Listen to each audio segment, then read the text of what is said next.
be able to share my life in a way that makes a difference on the planet. It's in my mind, one of the deepest forms of gratitude that one can have, to know that I've come here and unearthed enough about myself that I can just be myself and have a contribution to make. That's what when we talk about wanting meaning in life, that's what we're talking about, is being able to just be ourselves and be received in a way that people can experience my gift to them. And it's a profound level of gratitude that I experience when I'm able to do that. This episode has been brought to you by yours truly. Support this podcast by purchasing the How to Experience Abundance Through Gratitude course, and you'll be going from lack to abundance in 7 weeks with easy and fun exercises. Plus, the commitment is less than 10 minutes per day. It's only $50 and you can get it on georgianbenta.com/abundance or just visit the link in the description. Once you get it, you have 30 days to change your mind. Welcome to the Gratitude Podcast on www.georgianbenta.com, where you'll hear a new story each week that will inspire more gratitude in your own life. Our mission is to inspire 100,000 people to discover how to feel gratitude and live a happy life through the amazing life stories of our successful guests and their actionable tips. And now, the host of our podcast, Georgian Benta. Hi, Gratitude Seeker. Welcome to a new episode of the Gratitude Podcast. Today with us, we have a former guest that we've spoken with about 3 years ago. And I'm really happy to have her on once again. She's a purpose guide to rising visionaries, and she just launched a very interesting new book, The Golden Thread, Where to Find Purpose in the Stages of Your Life. She's a PhD. She has a PhD in human and organizational development, and she has a lot of really, really good ideas that she's hopefully going to share with us today. Dr. Holly Woods, welcome to the Gratitude Podcast. Thank you, Georgian. I'm so happy to be here, and it's great to speak to you again. I really love what you're doing here, and gratitude is such an important part of our lives, isn't it? Yeah, definitely.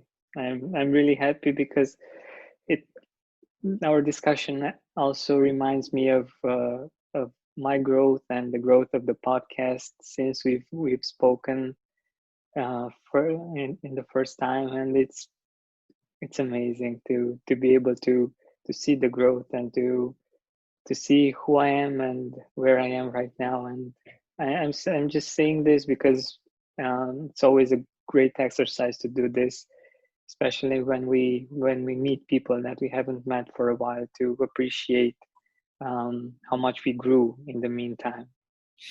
That, and also how much being grateful for what emerges in that period of time shaped us and allowed to emerge. I mean, I know about, for my own life that I wouldn't be where I am now and having the experience I'm having had I not learned to be grateful for, whatever occurs.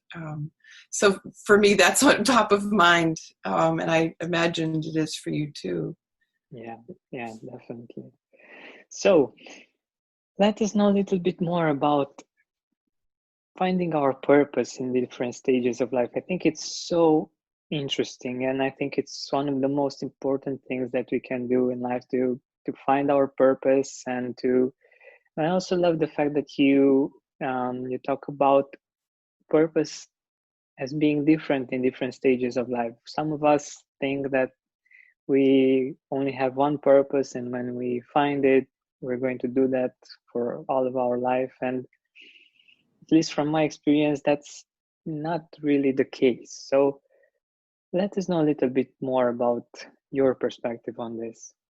Well, thank you. And so I agree with you. And, quite a few of my mentors and colleagues have that belief that we have one purpose, but it is expressed in many different ways across our lifetime. So my my observation, having done this now for several decades, and when we last spoke, I was formulating this hypothesis that I test and write about and use stories to depict in my book, is that purpose is this thread that runs through our lives, and I call it a golden thread because it is sacred. It's our soul coming to this lifetime to express itself in very nuanced ways. And in order for us to make our greatest contribution, purpose is really about bringing our fullness to the planet and giving our greatest gifts so that we can impact the world, each other in the world, in a way that makes a contribution. And so what I began to notice, a number of years ago, is that this thread runs through our lives, and that most of us can't find it. What I've learned is that most of us can't find it because it looks so different across time. So in having studied the stages of consciousness, what I learned is that in each stage of our life, that there is an expression that is appropriate for that stage. So you're not going to get a child expressing purpose the same way that an adolescent does, or an adolescent the same way as an adult or a mature adult does. And so across these stages, while we have one purpose, we're expressing it uniquely in order to accomplish the developmental tasks that are needed to occur at that stage. So a child would be expressing purpose in the ways appropriate for a child, which might look very different than how we'd express it as an adult, right? So that's part of the reason that purpose is kind of hard to find. And when I realized this, I'm like, oh my goodness. So what I do with my clients is go back in time and pull out their stories, how we've woven purpose into our life. And sure enough, there's this pattern. And the other thing that happens is that it hides behind our wounding, and we also come into life in order to liberate whatever constraints or restrictions, limiting beliefs that keep us from fully expressing ourselves. So it's kind of like the flip side of purpose. And so for those reasons, our purpose is, slightly hidden to us until we reach certain stages of life, generally later, where we've liberated enough of those things that we can more easily see it, at least for most of us. So that's my general conception of purpose. And it's, it played out. I've written this book about how it's played out in a number of people's lives, including my own. It's wonderful. And could we get into a bit more detail? Like, for instance, many of our listeners may be in their 30s or in their 40s and might be wondering, how would purpose look in our 30s or in our 40s? And I'll be really honest, it is less dependent on age and more associated with the stage of development. And I really do go into this in great detail in the book. We don't all make it to a certain stage by a particular age. So, most of us toddlerhood, childhood, we accomplish these particular stages. But then at some point, depending on how well we've accomplished the tasks of our particular stage, we move to the next one. And so generally by our 30s and 40s, we're in what I would call the early subtle tier, where you're accomplishing tasks that are related to finding a particular skill or talent that I can own in life that becomes my way of expressing some, intellectual expression. I might have gone to college and I might be then expressing that in life. And in 40s, you might have moved to a later stage. So purpose, so this is my conception of purpose. Purpose is not a career or a job or a project. It is actually a fundamental, essential expression of us that our soul is calling us into. So what happens in each stage is that we become more able to express ourselves essentially. So in our 30s, if we've made our way into what I call, again, the subtle tier, and this is based in the work of Terry O'Fallon, Stages International, you will know yourself well enough. You'd have a sense of your thoughts and your feelings and your experiences in your body and be able to express that in more ways in life. So you would be invoking your essence in your job and your relationships and, in your hobbies in most ways. But it would look like I know myself more fully and I'm beginning to express whatever my purpose is in more positive ways. So I'm going to begin to own a confidence about myself in my 30s that I can be expressive. So it's hard for me to say what purpose will necessarily look like for each person because it's going to vary. And I'm not sure that answered the question very well. Yeah, it did. It did. It makes a lot of sense. And of course, it's personal for each and every one of us. And it's not something that's, like you were saying, reliant only on our age because we develop differently. So yeah, you answered that perfectly. I was though curious. So I have a theory, and I'm curious on your perspective. For younger people from maybe the day they were born and until maybe 10 years old or something like that, might they be actually expressing their purpose somehow without actually being aware of it? Yes, that's exactly right. And part of why I wrote this book is because I raised 4 kids, 2 of them my own. And so I had this almost like a clinical trial, petri dish, whatever, where I got to watch 2 pairs of kids emerge and evolve and how their unique expressions showed up and what it was like to have, one set, my kids, native born to me, who I had raised since birth, and I had purposefully, not knowing at the time, this is 25 years ago, 26 years ago, I had decided, pregnant with my first child, like, okay, this being is its own entity. And it's my job to help it be its navigator, right? That was kind of the role I took as parent. I'm its navigator, I'm its guide. And little knowing this would end up being what I do in the world. And so my goal is to help it find itself, like what becomes important to this child at each stage so that I can help it, find that thing. And I'll tell you later what my purpose is and why this makes total sense. And so I began noticing very early, as an infant, what was this child really interested in? What did it pick up and what did it taste and what did it, become mesmerized with or obsessed with? And what were its curiosities and what created delight? So there are many ways that purpose shows up that most of us, because we're so busy and there are so many, things that we have to pay attention to, we don't notice in our children.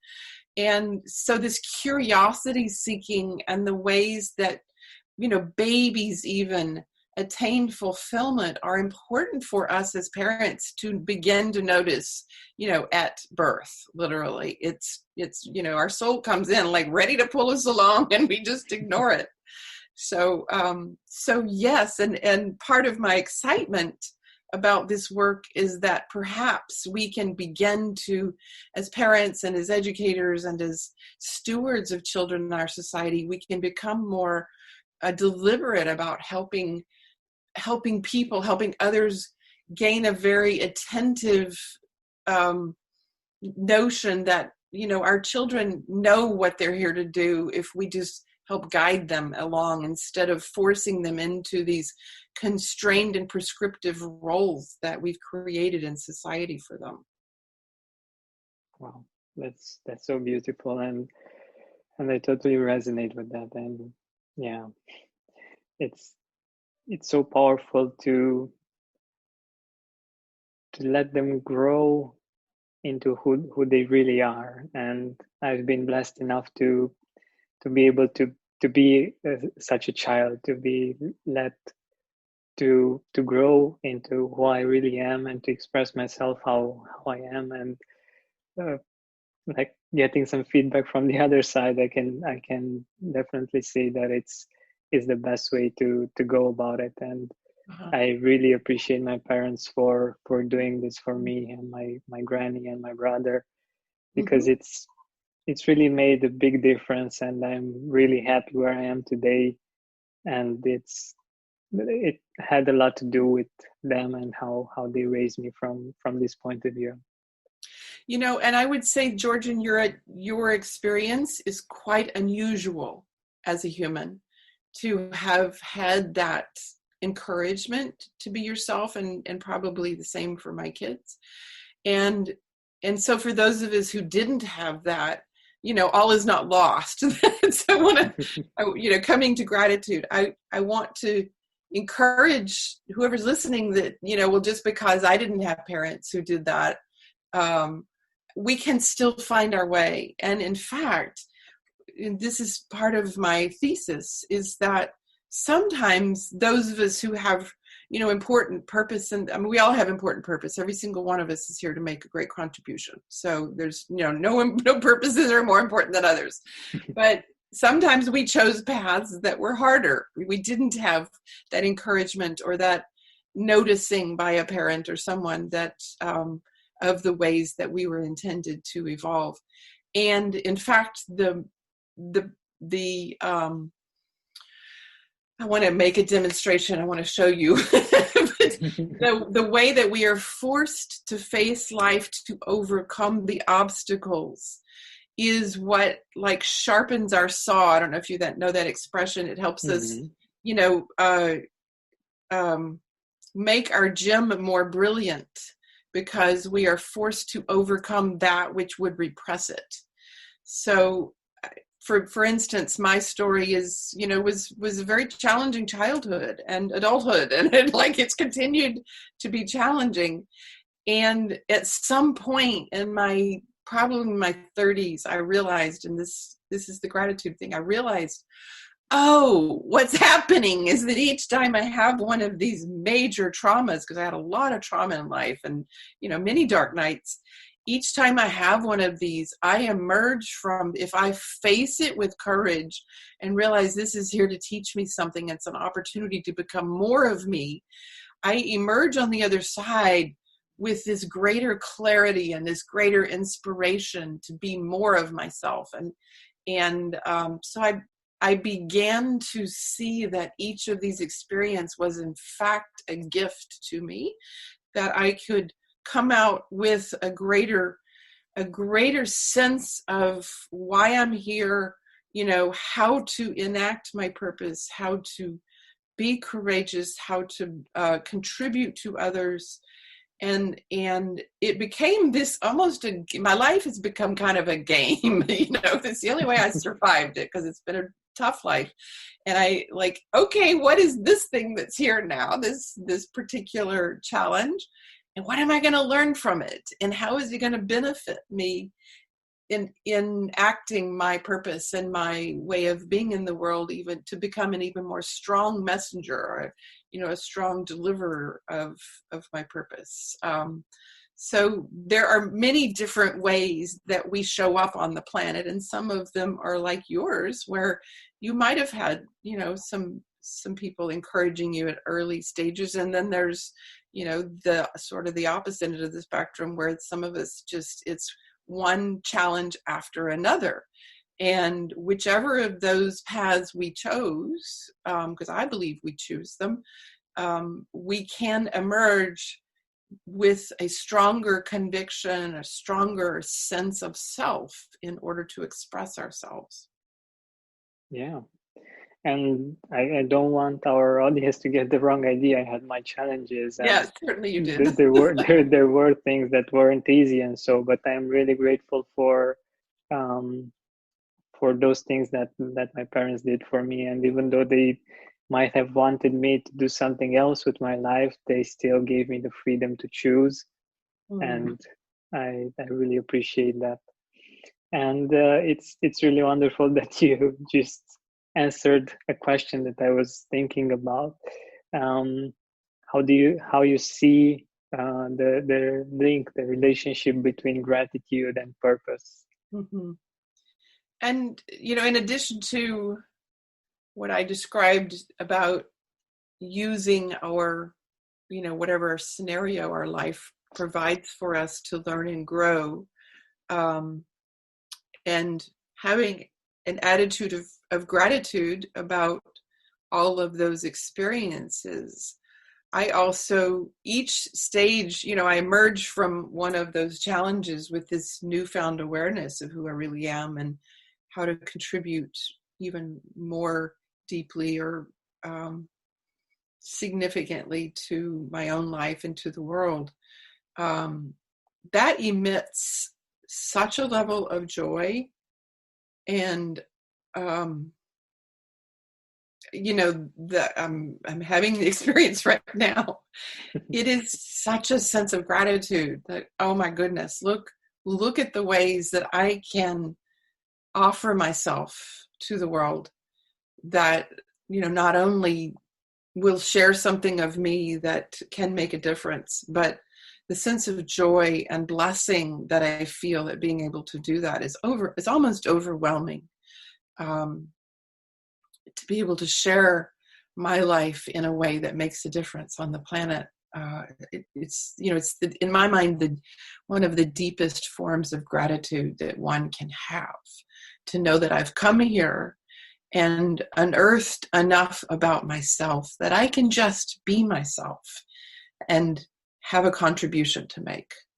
That's what when we talk about wanting meaning in life, that's what we're talking about, is being able to just be ourselves and be received in a way that people can experience my gift to them. And it's a profound level of gratitude that I experience when I'm able to do that. I love it. Thank you for sharing your gratitude with us, and I could totally feel it, and I'm really happy that you did. Mm-hmm. And I think it's wonderful what you just said, and I think a great way of actually uncovering our purpose is through gratitude, like you mentioned before, the fact that we've been through difficult experiences that, at least in the moment, weren't very easy to digest or to find something good in. To find the blessings, the blessings in disguise, the things that can come out of those experiences that are positive, and to be grateful for them, because they are a gift in a way. And even though it's not always easy to see them from this point of view, it can really make a huge difference in our life, isn't it? Yes, it can. Yeah. So we are nearing the end of our time together, and I wanted to ask you about the 3 people in your life that made a difference, and why you are grateful for them. That's such a hard question, George.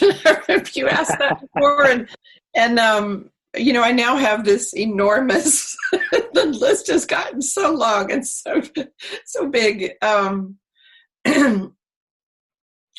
certainly. I will always include my 2 daughters in this. They've been my greatest teachers. For different reasons, and I think before I might have lumped them together as one, one of my 3. And at this point, I would highlight each of them has given me such unique gifts and blessings in their own way. They're deep, deep souls traveled here to be with me, both for my own journey and for theirs. And it's been this interesting triad that we've had together, both, struggling and helping illuminate each other. So I would just say that each of them uniquely has helped illuminate some part of my gift, my talent or purpose, and has also unearthed, some of the wounding that I needed to resolve. And I guess in general, that's why I'm grateful for people, because they offer me something that uniquely that I didn't have an awareness of before. And same for my father, who has been with me since birth, and over time has given me gifts that I wouldn't have attained otherwise. I had a difficult childhood, and while he didn't necessarily resolve my childhood difficulties, he brought out parts of me. I grew up in Texas, and he taught me to fish and build things, and a hammer in my childhood was as common as a pencil, really. He was a carpenter and owned a lumber hardware store, so he taught me to build things and be confident enough as a girl that I could do that. I could wear a tool belt, and I've owned many power tools, and I could step out into the world unencumbered by the sense of needing to do girly things. And the courage to do that really enabled me to stand up and be courageous and speak truths in ways that I don't think I would have had I not had those experiences with my dad. So I'm really grateful. And now what's funny is that I do still build things. I help people build their own lives through purpose, and I help build companies and products and such. So it's one of the things I say about myself. I build stuff. And I really attribute that to knowing how to swing a hammer and use a screwdriver, and just having this sense of capacity that, I can make things from nothing. So those, there are many, many, many people I could list in my life. I have such a long list of people I'm grateful for. And literally, I'm grateful every person I meet, usually, because they are, each person we meet in life is a mirror for us to see something that we couldn't see otherwise. And I find that a fascinating experience when I meet people, is like, who are you? And, why are you here in my life? And what can you shine or illuminate for me that I wouldn't otherwise see?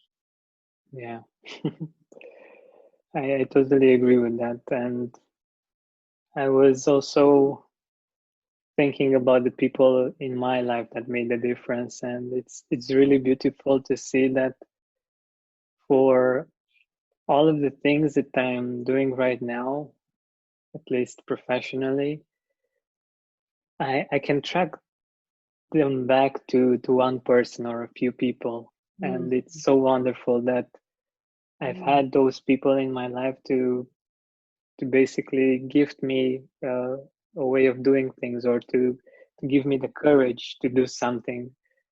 And that's amazing. And it's so beautiful to see that there are so many people that are contributing to our life and to where we are right now, and to acknowledge that. I think it's a really beautiful feeling. It is. Yes. And boy, does that help you never feel alone. Especially in these isolating lockdown days.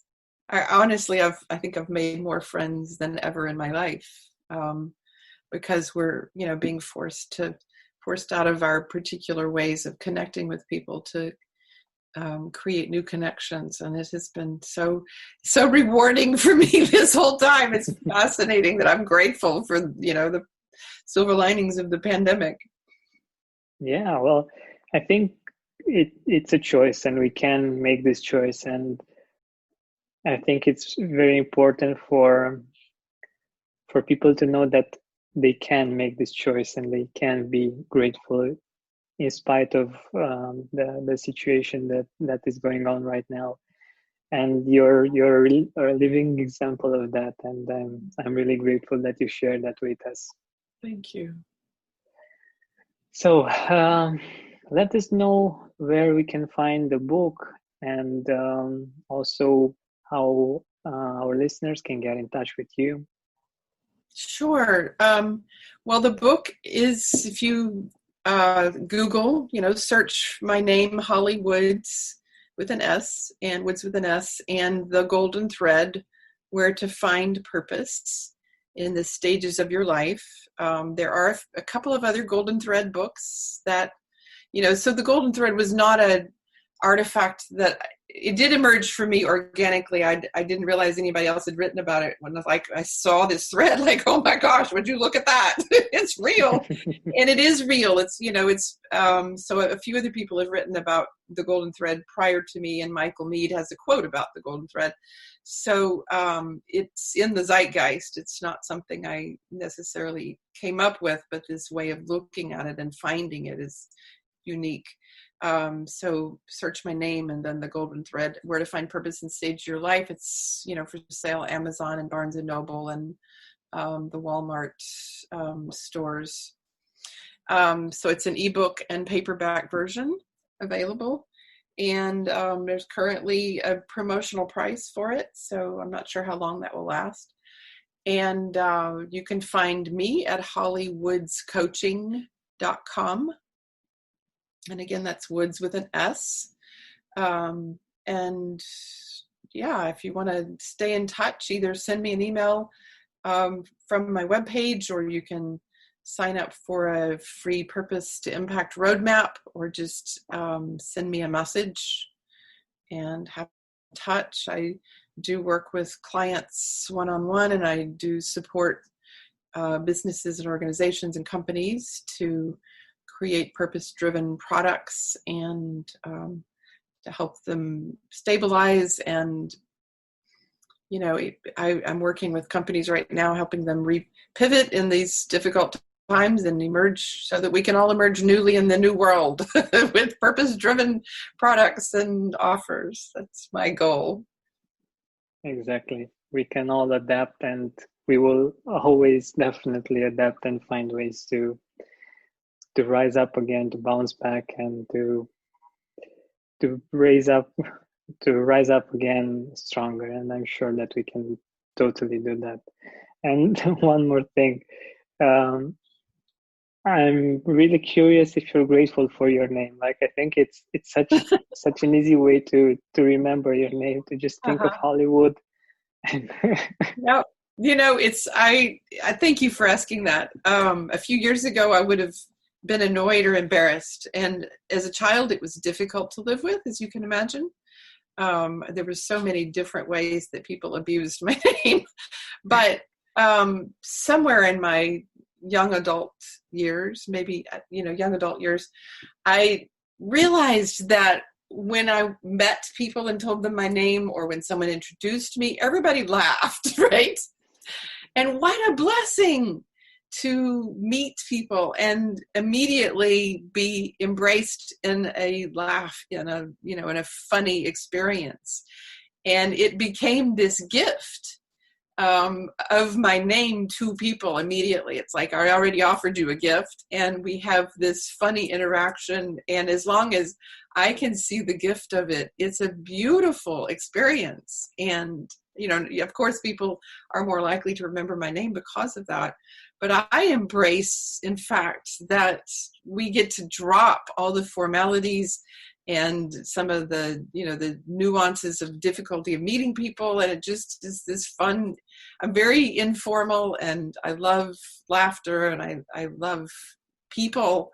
So it creates this dynamic that immediately everybody's comfortable.